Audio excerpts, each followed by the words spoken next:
시청자 여러분 안녕하십니까? 시민의 눈높이에서 질문하고 한국 사회에 화두를 던지며 더 나은 내일을 만들어가는 뉴스프리즘 시작합니다. 이번 주 뉴스프리즘이 주목한 이슈 함께 보시죠.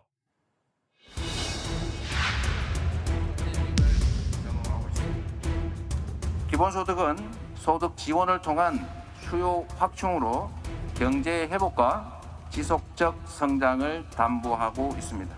기본소득이 4차 산업혁명 시대를 대비하는 유일하고도 가장 강력한 경제정책이라고 확신합니다.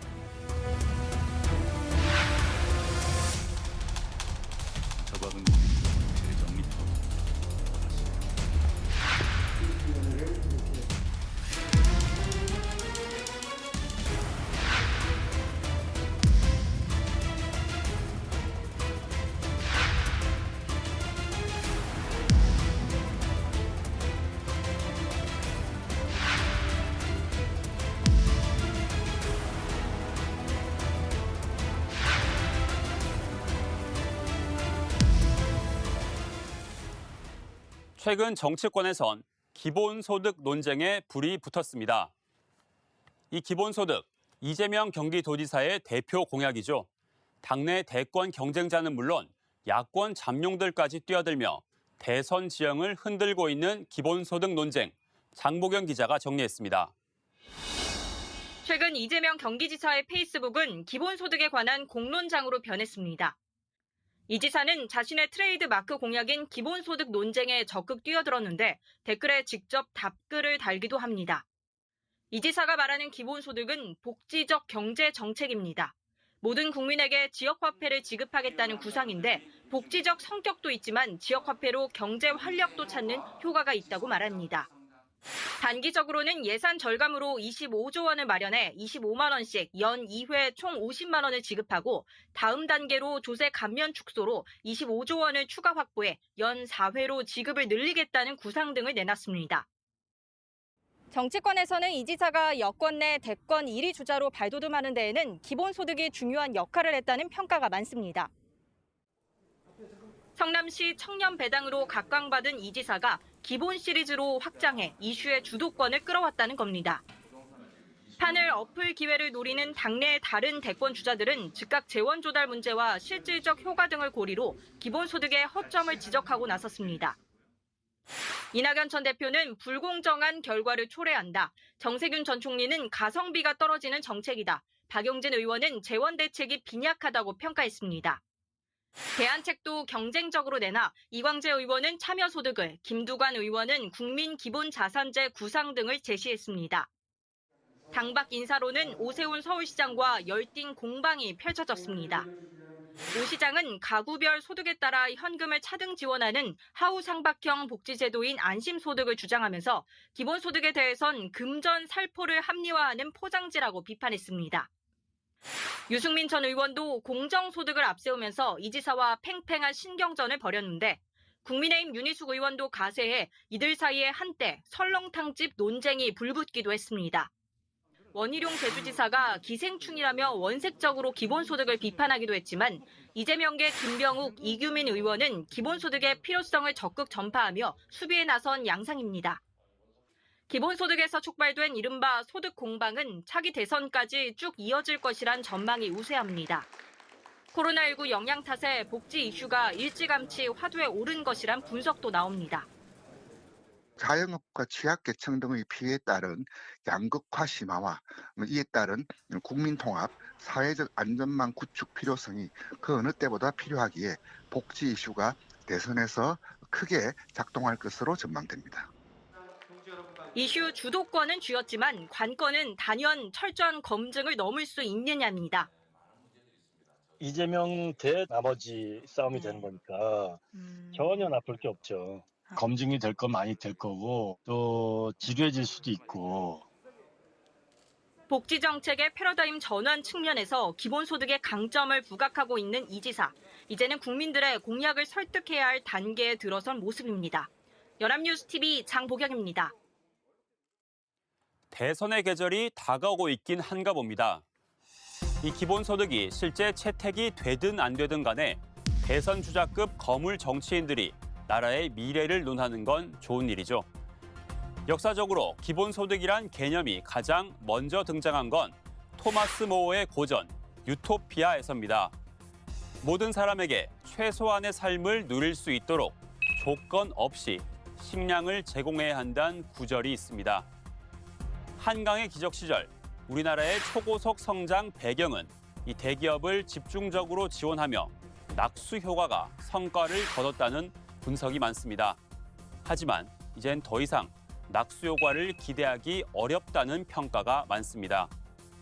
인공지능 AI로 인력이 대체되고 고부가가치 산업이 중심이 되는 디지털 시대, 과거와 달리 대기업의 성장이 대규모 고용 창출, 또 소비 등으로 곧장 이어지지 않기 때문입니다. 게다가 코로나19 대유행이 이어지면서 사회 양극화는 더 심해졌습니다. 코로나로 인해 잘 나가는 사람은 더 잘 나가고 어려운 사람은 더 어려워지는 K자형 양극화가 심화했기 때문입니다. 실제 주식이 폭락장을 이어갈 때도 반도체, IT주는 오히려 호황을 맞았죠.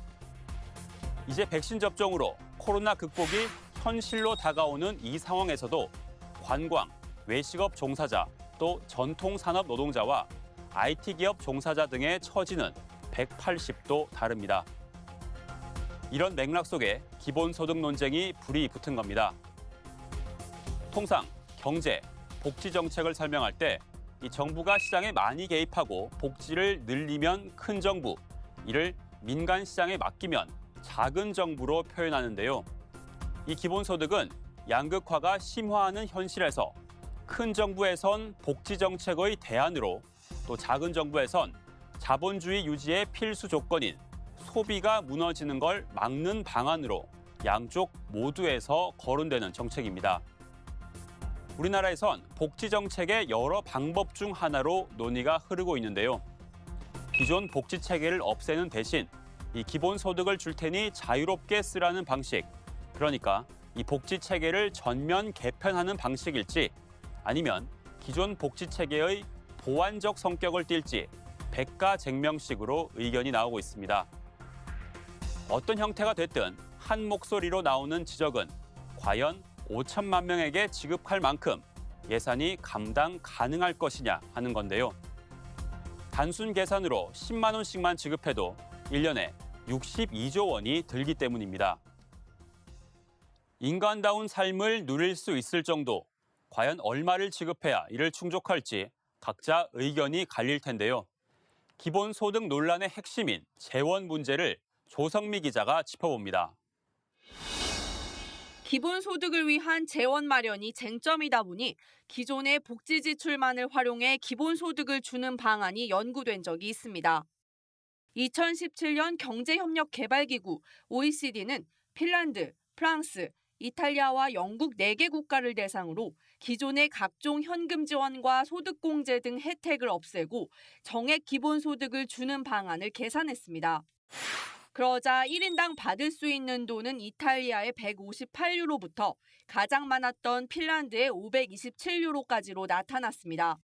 복지 지출이 상대적으로 많은 유럽 국가들인데도 모아서 쪼개보니 1인 가구 빈곤선의 절반 정도 또는 훨씬 미치지 못하는 액수에 불과했던 겁니다. 추가적인 재원 마련이 없으면 턱없이 부족한 돈만 줄 수 있다는 결론이었습니다. 기본소득 실시엔 증세나 나랏빚 증가가 불가피하다는 지적이 나오는 이유입니다. 기본소득 이론의 주창자인 파레이스 벨기에 루뱅대 교수는 국내 총생산 GDP의 25%를 주자고 했지만 우리나라에선 500조 원, 정부 한 해 예산에 육박하는 돈이어서 비현실적이라는 지적이 큽니다. GDP의 5%, 우리의 경우 100조 원으로 내려잡자는 논의도 있는데 한 사람이 1년에 200만 원, 한 달에 16만 원 남짓을 받게 됩니다. 100조 원을 쏟아붓지만 기본소득이라고 부를 만한지 논란이 남습니다. 실질적으로 별 도움이 안 되는 돈을 받는 것도 실질적 사각지대라고 할 수가 있거든요. 돈은 많이 들어가는데 실질적으로 빈곤 제거 효과라든지 불평등 제거 효과 같은 것이 낮다고 할 수밖에 없습니다. 정부가 그 10만 원씩 부자들에게 나누어 줄 돈을 다 모아서 몇 조 혹은 몇십 조의 재원을 가지고 서민이든 아니면 부자든 다 함께 누릴 수 있는 좋은 공공 서비스를. 기본소득을 주장하는 쪽에선 특수 목적의 세금을 신설해 적은 금액으로라도 도입한 뒤 점차 늘려나가는 방안을 강구해야 한다고 말합니다. 한국이 OECD 평균 조세 부담률보다 굉장히 떨어지기 때문에 증세 여력은 있다고 봅니다. 토지보유세, 탄소세, 빅데이터세처럼 개별 공유부 세목에 대한 증세를 하는 게 낫다. 교정과세거든요. 그러니까 긍정적이고 건전한 경제를 만드는 교정과세적 역할이 있기 때문에 좀 지지 기반이 넓을 수 있고요. 4차 산업혁명 속 일자리와 노동의 가치가 줄어드는 상황에서 개인의 삶을 위한 국가의 개입 방식에도 변화가 필요하다는 인식에서 나온 기본소득론. 나라 돈을 가장 적절한 방법으로 쓰는 방법은 무엇인지 치열한 고민이 더 필요한 시기입니다. 연합뉴스TV 조성미입니다. 이제껏 없었고 또 재원 부담도 있는 기본소득. 이 제도를 도입하려면 국민 여론이 얼만큼 뒷받침해주냐도 관건일 텐데요. 구하림 기자가 직접 거리로 나가 시민들의 의견을 물었습니다. 묻지도 따지지도 않고 누구에게나 주겠다는 기본소득이 정치권을 중심으로 관심을 받고 있습니다. 일반 시민들 생각은 어떤지 직접 물어보겠습니다. 최근 기본소득 논의가 더 활발해진 만큼 시민들의 관심도 커졌습니다. 하지만 아직 어느 나라에서도 실현된 적 없는 제도이기에 다소 낯설다는 의견이 대다수였습니다. 뉴스에서도 많이 다루고 또 언론에서 많이 다루는 것 같아서 알고는 있었습니다. 하는 게 아이디어는 좋지만 아직까지 그게 과연 효과가 있는지 아직 검증이 많이 필요한 것 같습니다. 지난해 코로나19 재난지원금을 받고 나서 기본소득을 알게 됐다는 시민도 적지 않았고 코로나 때문에 정부 재난지원금 주는 거에서 처음 접하는 것 같아요, 실제로는. 그 개념 자체 설명하면 뭔지는 다 아는데 이렇게. 모두에게 대가 없이 주어진다는 점을 우려하는 목소리 역시 있었습니다.